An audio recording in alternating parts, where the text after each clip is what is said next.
আমরা সিঁড়ি, তোমরা আমাদের মারিয়ে প্রতিদিন অনেক উঁচুতে উঠে যাও, তারপর ফিরেও তাকাও না পিছনের দিকে। তোমাদের পদধূলি ধন্য আমাদের বুক পদাঘাতে ক্ষতবিক্ষত হয়ে যায় প্রতিদিন। তোমরাও তা জানো, তাই কার পেটে মুড়ে রাখতে চাও আমাদের বুকের ক্ষত, ঢেকে রাখতে চাও তোমাদের অত্যাচারের চিহ্নকে, আর চেপে রাখতে চাও পৃথিবীর কাছে তোমাদের গর্বোদ্ধত অত্যাচারী পদধ্বনি।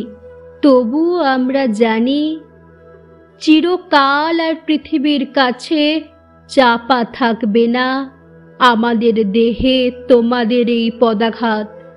আর সম্রাট হুমায়ুনের মতো একদিন তোমাদেরও হতে পারে পদস্খলন।